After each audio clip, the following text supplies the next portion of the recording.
औरंगजेब की तड़पती रूह।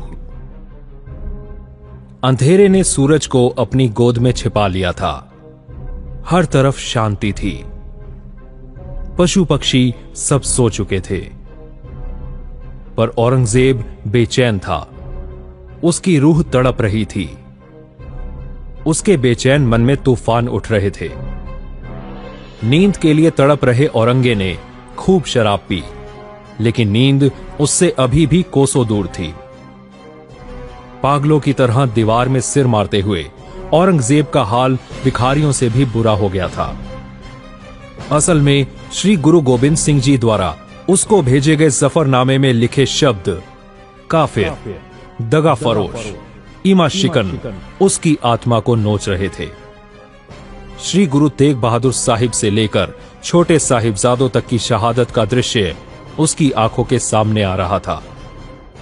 चांदनी चौक में आसन लगाए बैठे गुरु तेग बहादुर जैसे उसे कह रहे थे, औरंगे देख, मैंने तुझे कहा था ना, तेरी आत्मा इस पाप का बोझ नहीं उठा सकेगी। अब बता, हार किसकी हुई? उसने गुरु तेग बहादुर जी की परछाई को पकड़ने की कोशिश की तो उसका सिर जमीन में जा लगा। माथे पर हाथ फेरता, डगमगाता हुआ जब वो शीशे के सामने आया तो खुद को पहचान नहीं पाया। अपने आप को ही देखकर डर गया। शीशे में उसे एक कातिल, परमात्मा के घर का दुश्मन और जालिम दरिंदा नजर आया। उसको लगा जैसे कोई उसकी रूह को आरे से चीर रहा है। वो रोने लगा। भाई मतीदास जी के सिर पर चलता आरा उसे दिखने लगा। भाई मतीदास का गिरता हुआ 2 फाड़ शरीर संभालने की उसने कोशिश की, लेकिन उसके पास सिवा खाली हाथ मारने के और कुछ भी नहीं था। वो डर के अपने पलंग की तरफ दौड़ा। पलंग पर लेटकर जैसे ही उसने रजाई अपने ऊपर ओढ़ी, वो तड़प उठा। रजाई उसे आग की तरह लगी। रजाई से निकल रही आग की लपटें बिल्कुल वैसी थीं जैसे भाई सतीदास जी के चारों ओर लपेटी रुई से निकली थीं। उसने भागने की कोशिश करी, पर भाग के जाता कहां।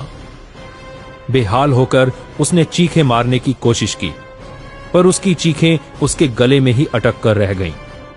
अपने सूखे गले को गीला करने के लिए वो पानी पीने के लिए दौड़ा। पानी के घूंट ने उसको ठंडक देने की जगह उसके अंदर उबाले छेड़ दिए।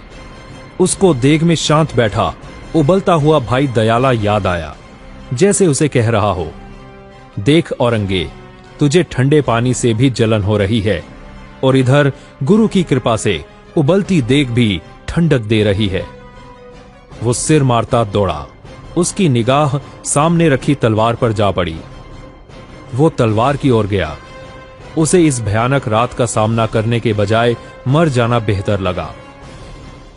उसने तलवार मयान में से निकाली, अपनी गर्दन पर रखी, पर फिर उसको ख्याल आया कि आत्महत्या तो पाप है।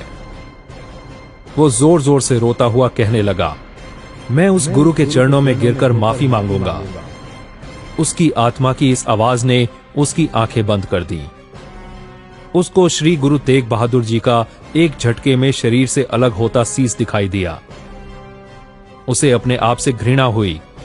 उसने गुरु जी के चरणों में सीस झुकाने की कोशिश की, पर उसका माथा एक बार फिर धरती से जा टकराया। उसने माथे पर हाथ फेरा। ऊबड़ खाबड़ माथे से उसे श्री आनंदपुर साहिब की ऊंची नीची पहाड़ियां और आनंदपुर साहिब की घेराबंदी का ख्याल आया। वो अपने आप को अल्लाह का गुनहगार मानने लगा। उसको समझ आ गया कि दुनिया की कोई भी ताकत उसे नरक जाने से नहीं बचा सकती। बेचैन होकर उसने सामने वाली दीवार में जोर से माथा मारा। उसके माथे से खून निकलने लगा। वो कांप गया। उसको लगा साहिबजादे पास ही हैं, उसकी इस हालत पर हंस रहे हैं। उस समय उसे दीवार में से फतेह का जयकार सुनाई दिया और साहिबजादे प्रत्यक्ष नजर आए, फूलों की तरह महकते हुए 2 मासूम चेहरे। उसने जल्दी से अपना चेहरा दोनों हाथों से छिपाना चाहा। उसके हाथ खून में भीग गए।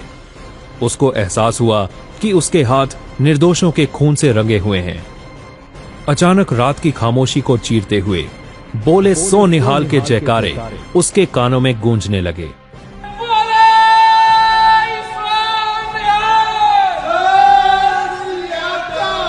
वो दौड़कर रोशनदान से बाहर देखने लगा। उसको सवा लाख के साथ एक एक सिख लड़ता नजर आ रहा था। चमकौर की गढ़ी के एक तरफ भूखे प्यासे 40 सिख और दूसरी तरफ 10 लाख फौज नजर आई। उसको लगा जैसे एक एक सिख किले की दीवार को तोड़कर उसके अंदर दाखिल हो रहा है। उसको गुरु गोबिंद सिंह जी द्वारा भेजे गए जफरनामे की वो लाइनें याद आ गईं। चिहा शुद्ध के चू पचगा कुश्ते चार के बाकी बीमार हस्त पेचीदा मार। क्या हुआ जो तूने मेरे 4 साहिबजादे मार दिए? मेरा कुंडलिया सांप खालसा अभी जिंदा है। उसको लगा अब ये कुंडलिया सांप उसे अपनी लपेट में लेकर डस लेगा। उसकी चीख निकल गई। भयभीत हुए औरंगजेब को खालसे के जयकारे और घोड़ों की आवाज और पास आती सुनाई दी। अचानक उसकी आंखों के सामने तेज रोशनी हुई। उसे नीले घोड़े पर सवार कलगियां वाले बादशाह सिखों की अगुवाई करते हुए दिखाई दिए। उसने सोच लिया वो तलवार नहीं उठाएगा, बल्कि श्री गुरु गोबिंद सिंह जी के चरणों में गिरकर अपने गुनाहों की माफी मांगेगा। वो गुरु जी के जफरनामे को चूमने लगा जिसने उसकी सोती हुई आत्मा को जगा दिया था। उसकी आंखों से पानी निकल रहा था। अपने पलंग पर जाकर उसने गुरु जी के खत को पलकों पर रखा तो उसे बड़ा सुकून मिला। सूरज की किरणें नई रोशनी फैला रही थीं। पंछी नए गीत गा रहे थे, पर औरंगा बड़ी गहरी नींद में था, जैसे कई जन्मों से सोया ना हो। दोस्तों, अगर आपको ये वीडियो अच्छा लगा तो इसको ज्यादा से ज्यादा शेयर भी करो और ऐसी और अनेकों वीडियो देखने के लिए गुरुद्वारा बंगला साहिब का, गुरुद्वारा शीशगंज साहिब का, गुरुद्वारा रकाबगंज साहिब का और मेरा मनजिंदर सिंह सिरसा का पेज लाइक करो। आपका बहुत बहुत धन्यवाद।